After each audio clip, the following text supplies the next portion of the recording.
हृदय की बात कह रहा हूं, समझना। बहुत बार ये देखा,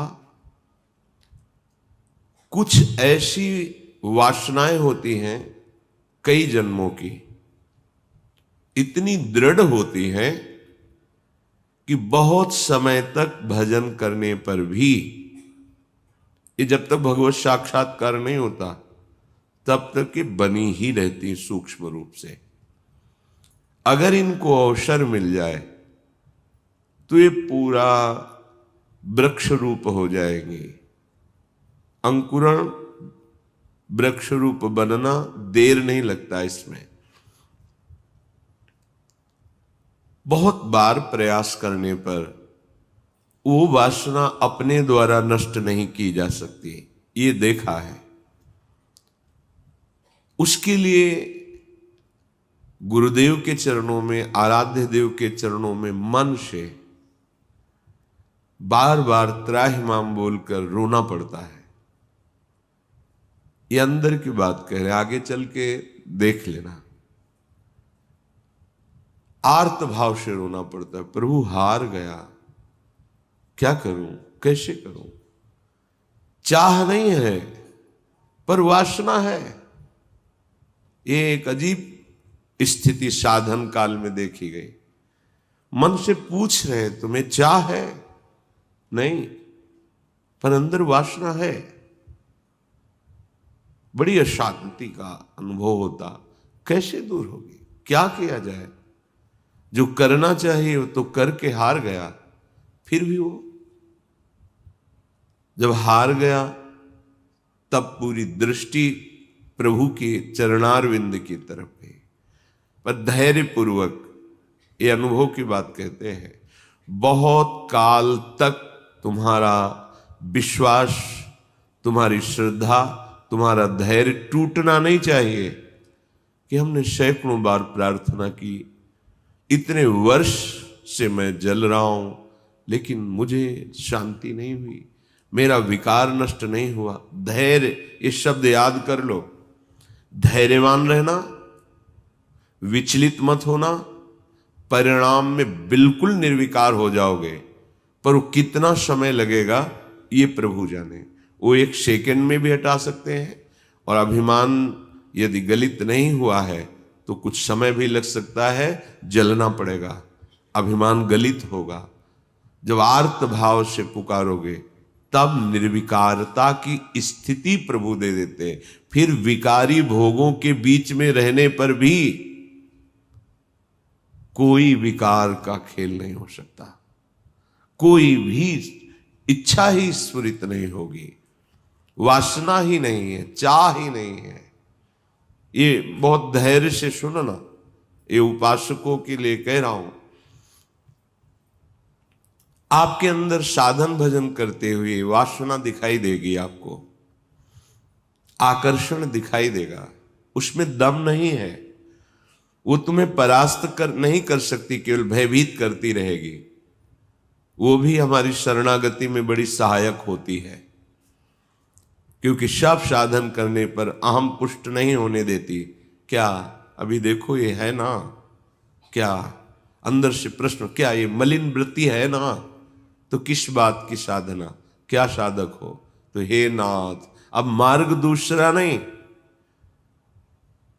सहयोग किसी से नहीं, अपनी बात किसी से नहीं कहना। प्रार्थना है, समझ लीजिए, आंतरिक बात कह रहा हूं। अपनी स्थिति की बात किसी से नहीं कहना कि आपके हृदय में कौन सी वासना कितना स्फुरित हो रही, किसी से भी नहीं, किसी से भी नहीं। और धैर्यवान रहना, विचलित मत हो जाना। उस वासना को बढ़ावा देने वाली कोई भी दृष्टि, वार्ता, चेष्टा मत करना। और कितना भी समय लग जाए, अपनी आस्तिकता नहीं हटनी चाहिए, विश्वास नहीं हटना चाहिए। बिल्कुल निर्विकार हो जाओगे, बिल्कुल। यह गुण साधन ते नहीं हुई, तुम्हारी कृपा पाओ कोई कोई। वो कृपा उसी को मिलती है जो आर्त भाव से बलहीन होकर प्रभु को पुकारता है, नाथ मेरे बस की बात नहीं रह गई, हर उपाय करके देख लिया।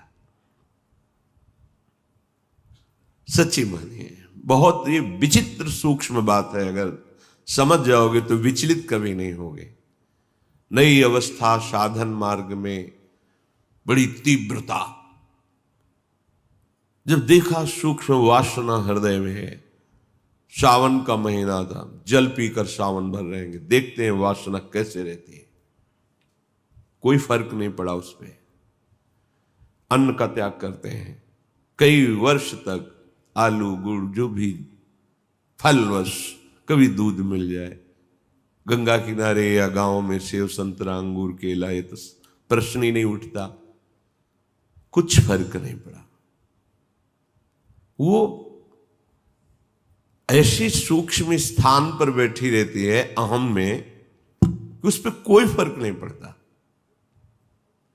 बड़े बड़े सात्विक अनुष्ठान करने पर भी उस पर कोई फर्क नहीं पड़ता।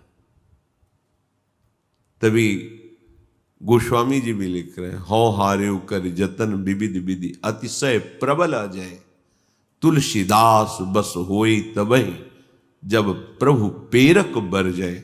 बिल्कुल सिद्ध बात समझ लो।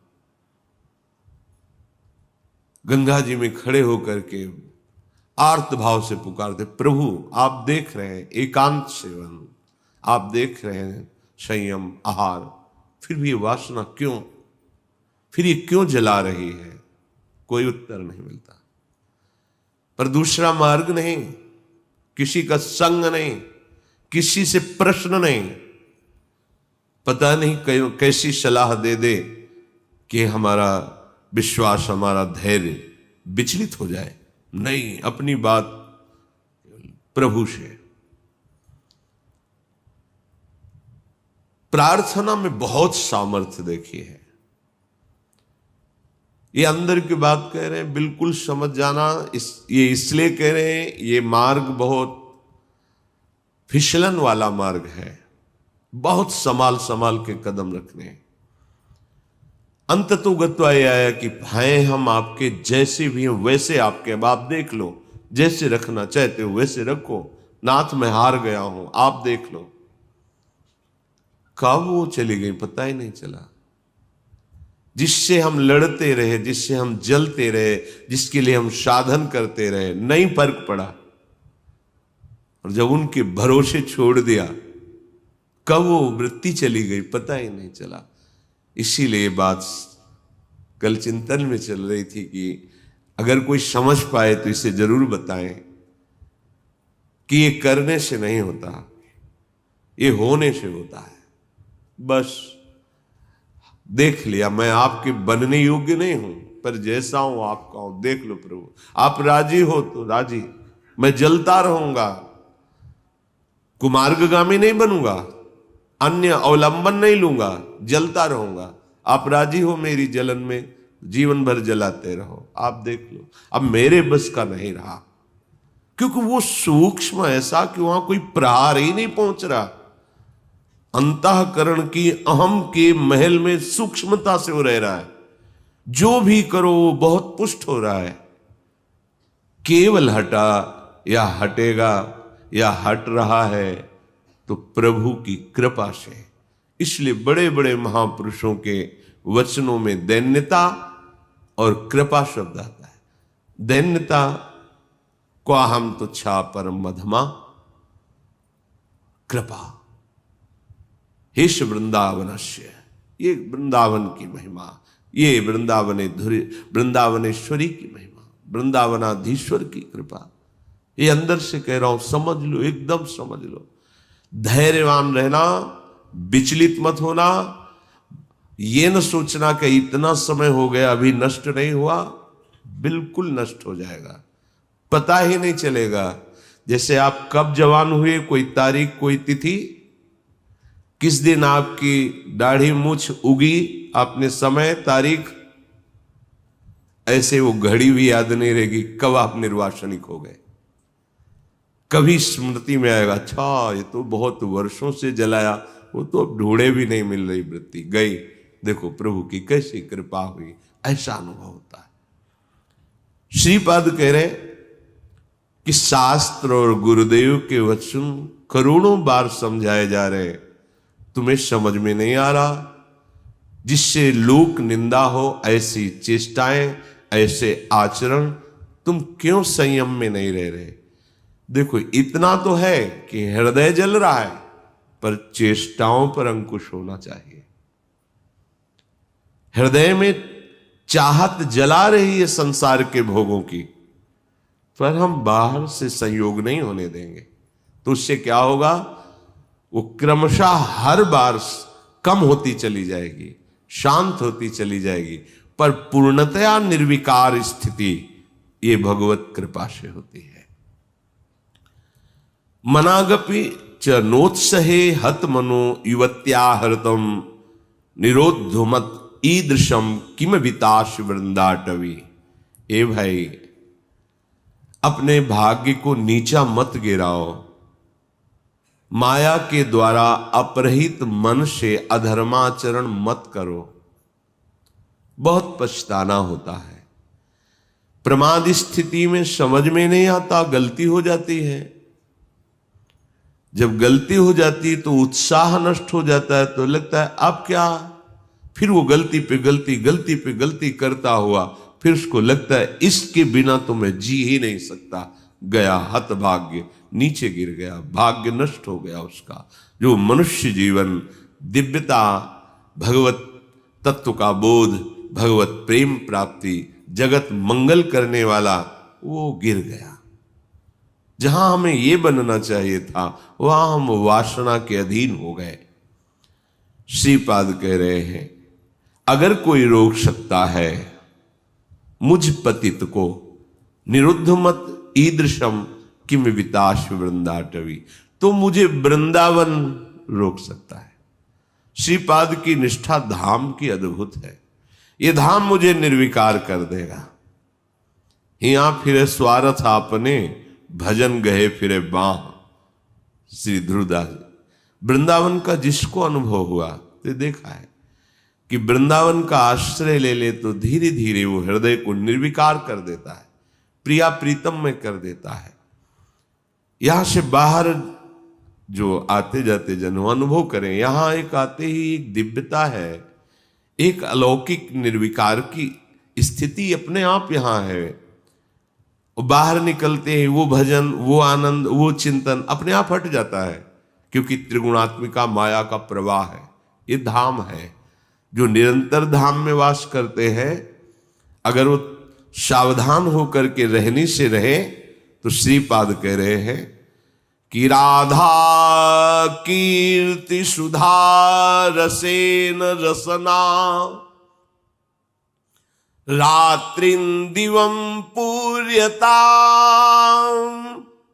श्री वृंदा विपिने तदीय पदयो, कैंकर्य में वार्थ्याम, धैर्यं स्वर्णमयी सितुर्नववयो, रूपश्रिया हार्यताम्, प्रेमाश्रुत पुलकादि भाव विभव, व्यक्त्या जगत्तार्यताम्। यदि आप रहनी से रह गए वृंदावन में, तो आपके हृदय का परिवर्तन होना प्रारंभ हो गया। आपको श्री जी की चर्चा, प्रभु की चर्चा, ये अमृत जैसी लगने लगेगी। जैसे देखो, आपको कोई कहे कि 3 बजे रात्रि के जग के दिनचर्या करके स्नान आदि आपको पहुंचना है, कितना बोझा लगेगा इस समय सोना छोड़ करके दिनचर्या। लेकिन बिना किसी कष्ट के आप, बिना किसी विषाद के आप बिल्कुल उत्साहित होकर, तैयार होकर सत्संग में आते हैं। ये वृंदावन की कृपा है, जो हमारे मन को ऐसा किया गया है। नहीं तो शरीर सुख में ही हम संतोष किए हुए बैठे हैं, परमार्थ की, अध्यात्म की वृत्ति की तरफ है ही नहीं। वर्तमान के भोगों में मगन हुआ प्राणी वो भविष्य को नहीं देख पा रहा है कि मेरी अमूल्य श्वासें, मेरा अमूल्य समय व्यर्थ में नष्ट हो रहा है। शरीर छूटने के बाद फिर पछताना ही पछताना है। कोई वस्तु, व्यक्ति, स्थान, पद हमारे साथ नहीं है। केवल प्रभु का नाम, प्रभु का चिंतन, प्रभु की सेवा, सत्संग, यही सत्य सच्चिदानंद है। यही तुम्हें शरीर छूटने के बाद परम सुख देगा। देखो, लौकिक सुखों के भोगों में लोग प्राण त्याग रहे हैं। तुम्हें एक जरा सा विवेक केवल धारण करने की जरूरत है। तुम्हें खुद दिखाई देगा कि सब धोखे में जीवन नष्ट हो रहा है। अज्ञान है इसलिए नहीं समझ में आ। थोड़ा सा विवेक, थोड़ा सा ज्ञान जागृत हो तो आप वैराग्यवान बन जाएंगे अंदर से। यदि आपको प्रभु की कथा वार्ता अच्छी लगने लगी है, बड़ी कृपा हो गई है। रोग का प्रभाव कम होने लगा है। नहीं, यह हरिचरित सुहाता नहीं है। जब हृदय मलिन होता है तो भगवत चर्चा नहीं सुहाती। राधा कीर्ति सुधा रसेन, रसना, ऐसा आपका जीव का स्वभाव बन जाए। चतुराशी जी, आपका जीवन बन जाए। गुनगुना रहे हैं पद या किसी भी ध्वनि में राधा नाम गुनगुना रहे, आपकी रसना पवित्र हो रही है, आपकी वाकेंद्री पवित्र हो रही है। जब राधा राधा बोलते हैं तो ये जो रस निकलता है मुख में, ये बहुत बड़ा चरणामृत है। जैसे हम नाम का स्नान कराते तो चरणामृत होता है ना। राधा राधा राधा, तो जो अंदर ये जब हृदय में पहुंचता है तो पापों का नाश करता है। राधा राधा राधा राधा राधा, ये तो जो निकला ये महान चरणामृत है। हृदय में जाकर पापों का नाश करता है, ये अकाल मृत्यु का नाश कर देता है। राधा नाम जपने से अकाल मृत्यु नहीं होगी, ये चरणामृत जा रहा है। राधा नाम अभी प्राण छूट जाए श्री जी को प्राप्त होगे, जिसका नाम वहीं धाम में पहुंच जाओगे।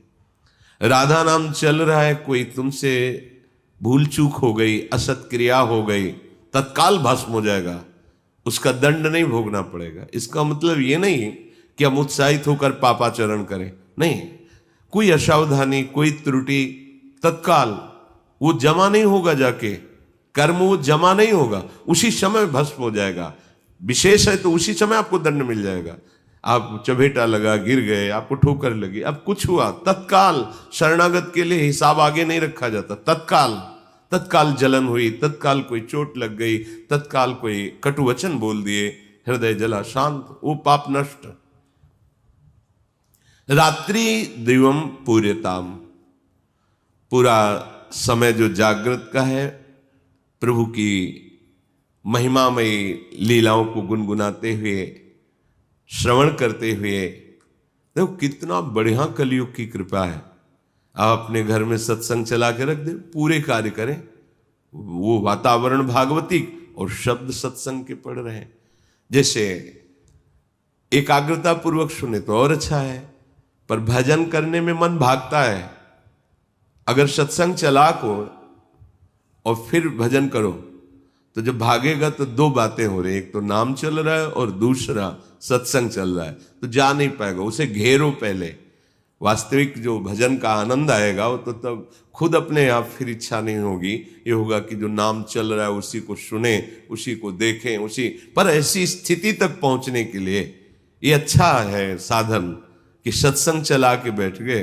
अब 1 घंटा का सत्संग चल रहा है और माला लिए बैठे, मन भागने की कोशिश करे सत्संग में, उसे 2 में पकड़ो। सत्संग चल रहा है, नाम चल रहा है, पकड़ा रहे। पूज्य राधा बाबा ने कहा 2 नाम चलाओ एक साथ। कितने प्रवीण महापुरुष हैं, एक तो चल नहीं पा रहा, वो कह रहे एक और अलग अलग। बाबा की अलग अलग महापुरुषों का चिंतन होता है कि जैसे हम जप रहे हैं ये नाम और चिंतन मिला रहे हैं मंत्र। अब भागेगा तो कहां भागेगा, तुझे नाम भी जपना, चिंतन मंत्र का करना है। चल रहा है मंत्र, चिंतन राधा नाम, देखो एक ही में नहीं टिकता है तो दो, कितने प्रवीण भाग तो भाग काम भाग के जाएगा, घेरते हैं। तो चलो अपने में इतनी योग्यता नहीं है कि एक साथ, तो फिर सत्संग है, प्रभु की छवि सामने रख लो, बार बार निहारते रहो, इसको डबल लगाना पड़ेगा। वास्तविक परमानंद का अनुभव एक में ही होगा, पर वहां तक पहुंचने के लिए हमें एकाग्रता लाने के लिए ऐसे बाहरी साधन रखने चाहिए जिससे अब बाहरी साधन टेलीविजन न रखे कि माला चल रहा है और नाटक सिनेमा देखोगे तो फिर वो नहीं, भागवतिक ही होना चाहिए। कोई भगवत प्रेमी महापुरुष के वचन या कोई प्रभु की छवि रखें, बार बार नक्श सीख लो, अंग माधुरी देख रहे हैं, नाम जप कर रहे हैं या नाम जप चल रहा है और किसी पद की पंक्ति को बार बार भाग नहीं पाएगा, इसे घेरा जाता है। भोजन के समय हमने देखा कि मन जो है वो छोड़ने की चेष्टा करता, अभ्यास के समय तो इसे बड़े पद में फंसाया, पद कंठस्थ तो बड़े पद में शुरू किया। अब आराम से पूरी पद में दृष्टि, क्योंकि बड़ा पद भूल जाएंगे तो भूल जाएंगे, फिर आराम से पा रहे और पद पूरा चल रहा है। धीरे धीरे ऐसा अभ्यास कि कवल उठाते ही पद चलने लगे। अब 1 घंटा लगे प्रसाद पाने में, आराम आराम से पा रहे हैं, पूरा पद चिंतन करते हुए। जहां हमें लगे कि हमारा भजन छूटता है वहीं से पकड़ाओ, मन को पकड़ाओ, कोई पद पकड़ा दो, कोई भजन पकड़ा दो, कोई ध्वनि पकड़ा दो। एक बार ये पकड़ लेना, फिर इसका स्वभाव है ये बार बार उसी को पकड़ता है। जैसे हमने विषयों को पकड़ा दिया तो बार बार विषयों में जाता है। प्रभु की भक्ति के अभ्यास में लगा दे तो ये इसका अभ्यास करने लगता है।